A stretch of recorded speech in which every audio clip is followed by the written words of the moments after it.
Hey everyone, welcome to another video. Remember, if you love film, gaming, or television content, please consider clicking that subscribe button because since uploading part 1 of my Last of Us Season 1 review, another 3 episodes have now released and I want to talk about them because this is just the show to watch right now. It has been incredibly successful. I saw that it is currently outpacing House of the Dragon Season 1 in viewership, which is insane to think about, and is why video games adaptations, when treated with care and respect, can just be as critically acclaimed and loved as any other adaptation out there. With that little spiel out of the way, we have already covered the first 3 episodes in my part 1 video, which you can see right above me if you click the link above. I will also let you know that I'll be talking full spoilers for episodes 4, 5, and 6 of Season 1 for The Last of Us. So, let's get into it with episode 4, Please Hold to My Hand. Stop! Please help!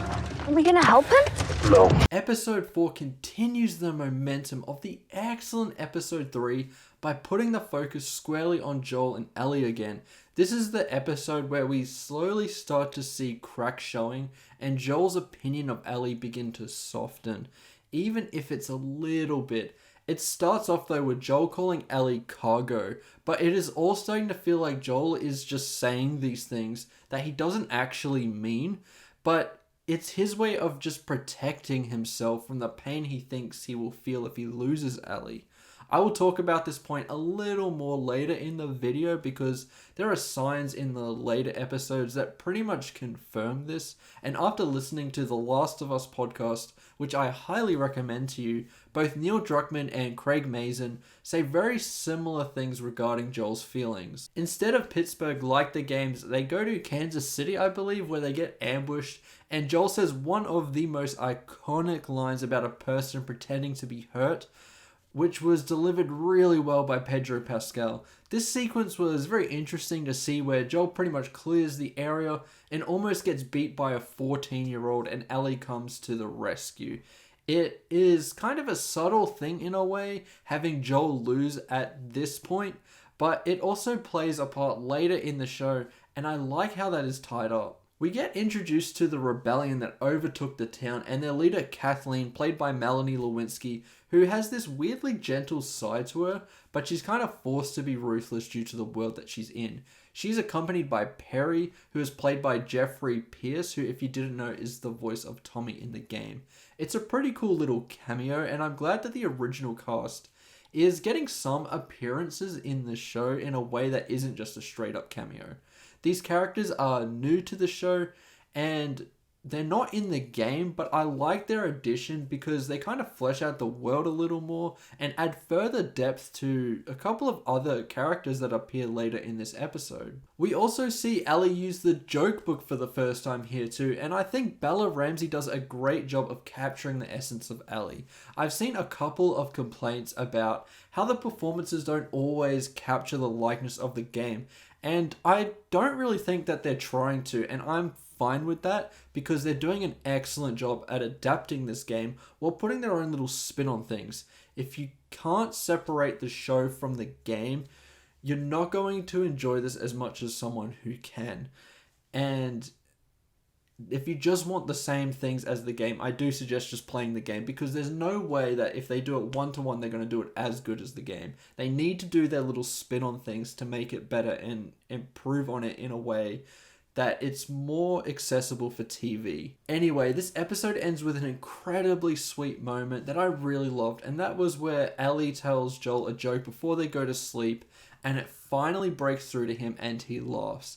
This moment, just showing Joel soften up even a little bit, really etches that father-daughter bond that I think Joel deep down is incredibly afraid of having.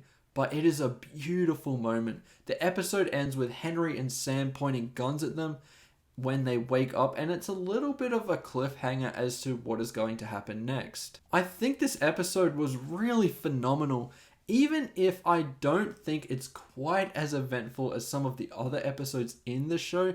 It moves along really nicely and forms a connection from the audience to these characters that I don't think this was doing quite as well before. 4 in the first 2 episodes where they're a little bit more action packed.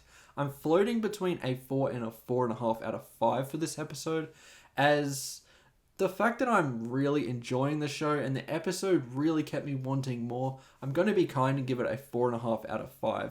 Now, with that rating out of the way, it is time to move on to episode 5, Endure and Survive.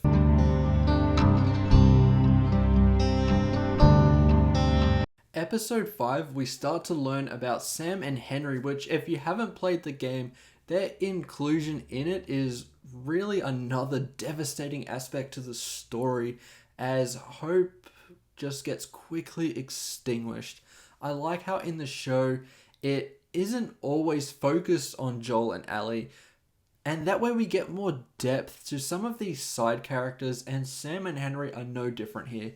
We learn over the course of the episode that Henry murdered Kathleen's brother to help Sam get medicine, which is the reason why this resistance is hunting him down. We also see that bond between Ellie and Sam, which I really enjoyed here. I think changing the character of Sam to make him deaf enhanced the bond between Sam and Ellie, as it kind of adds to the fear when it comes to surviving in this world, and how tough that can be. We also get the sniper sequence, which was changed slightly from daytime to nighttime. It was daytime in the game, and when Joel reaches the sniper, he says don't in terms of him trying to kill Joel.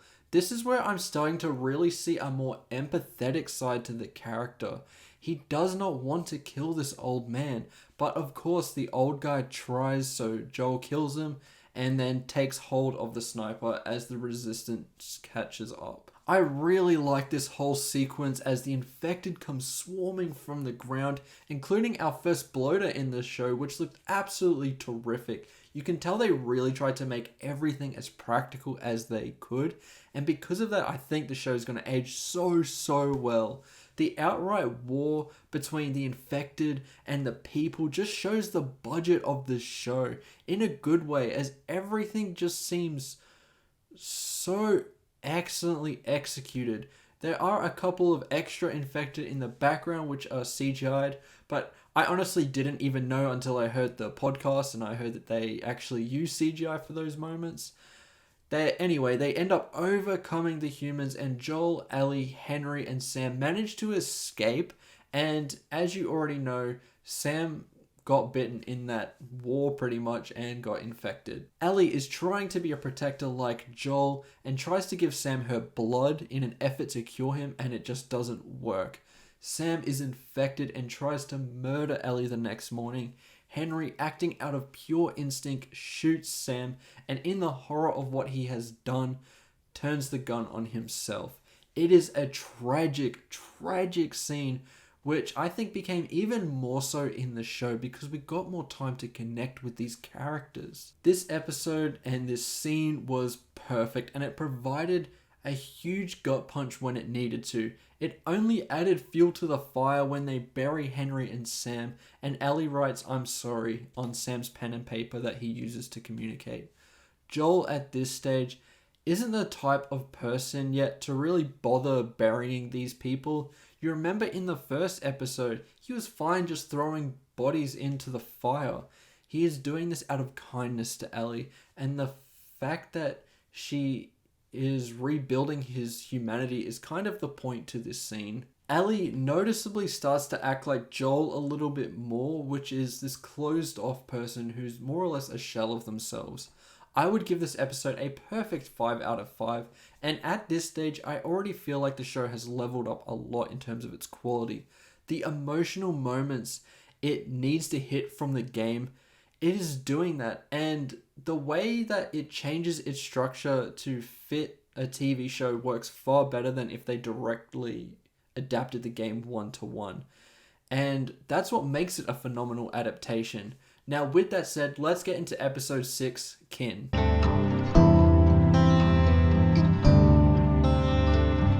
It has been quite tough for me to decide what the best episode in this season has been so far. I really enjoyed episode 3. I love episode 5, as you just heard.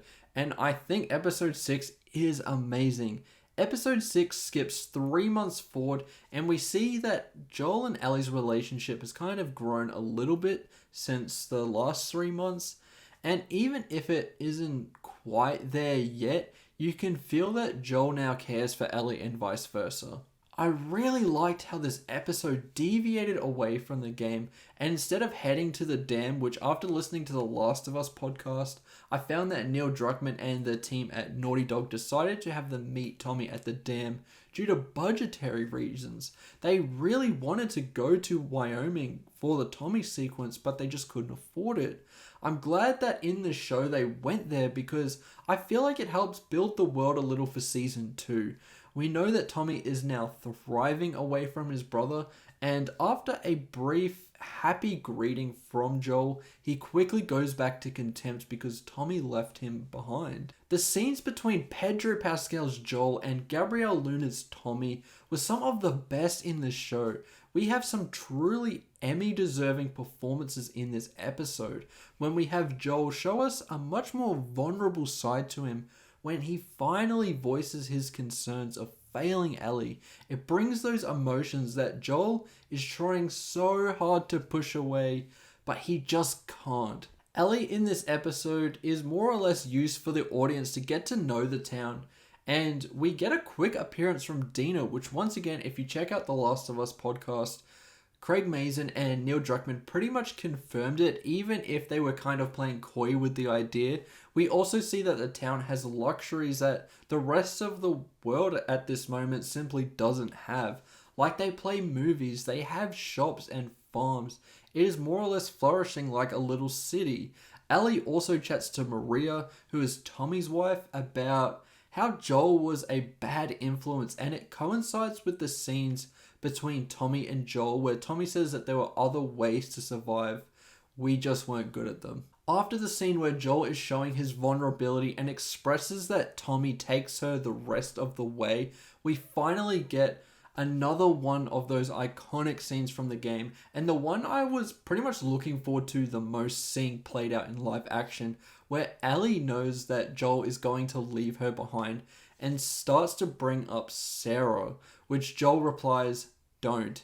It is slightly different from the game in terms of its line delivery, and I think both deliveries are perfect in the mediums they are in. In the game, Joel says, "You are treading on some mighty thin ice here," which comes across a little angry, while in the show he sounds really vulnerable, and he is saying don't because if Ellie keeps going, that vulnerability that Joel is fighting so hard will just burst out of him.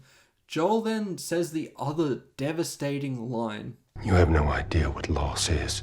Which goes back to the point I was making earlier about how when he says these things, it's more or less a defense mechanism because he doesn't want to open up and show love to Ellie because he doesn't want to fail again in that father or protector role, even if that is what he's pretty much put on this earth to do. Joel, as we know, quickly comes to a realization the very next day that he needs to be there for Ellie, and he is there getting the horse ready in the morning, and without question, Ellie decides to stay with Joel over Tommy. Then we get a quick action scene at the end of the episode where Joel gets stabbed and it looks like he may have died, and Ellie is pleading that he needs to wake up because she has no idea what to do or where to go without Joel. It is yet another heart-wrenching scene which ends the episode on Jessica Mazin, which is Craig Mazin's daughter, her version of Never Let Me Down Again, which is a beautiful song to end the episode on. Honestly, this was just another incredible episode of television, and like Craig Mazin and Neil Druckmann have described, it is an action-packed episode. Sure, it doesn't have much in terms of physical action, it more focuses on dramatic sequences and emotional payoffs, which to me are the same, if not more engaging than a big action sequence. I think that this is really starting to live up to the hype of becoming an adaptation of one of the greatest games of all time. I'm going to give this episode another 5 out of 5, and I think it will be extremely difficult for another season of television to be better than this one this year. It is fantastic so far. In all of my criticisms of video game adaptations, this is the perfect thing I was looking for, and it is exactly what I've been describing. People were defending certain adaptations like the Uncharted movie or Sonic as being such definitive video game adaptations that we should be happy with that. I never really was happy with that because I needed something like this. Something that isn't full of cheap thrills for children, that was clearly made for a quick buck. I needed something with real drama and consequences that would stand with some of the best games ever, and not just be a great video game adaptation, but just be a great adaptation in general and stand with some of the best shows and movies out there. And I think The Last of Us is really achieving that. And so I'm very, very happy that we're getting this level of quality finally from a video game adaptation. Anyway, thank you so much for watching this video. Tell me in the comments below what you think about The Last of Us show at this point. Obviously, there is a small percentage that they could fumble the ending, but I honestly don't see that happening. For everyone who also may be a bit tentative about them adapting the second game for season 2, I don't think there is too much to worry about because the story in The Last of Us 2 lends itself very well to being told in a season or 2 seasons of television, I believe. And I'm not honestly that skeptical because I love the second game and I think it stands with the first in terms of its quality and care for its characters. Remember to like and subscribe, and I'll see you in the next one. Goodbye.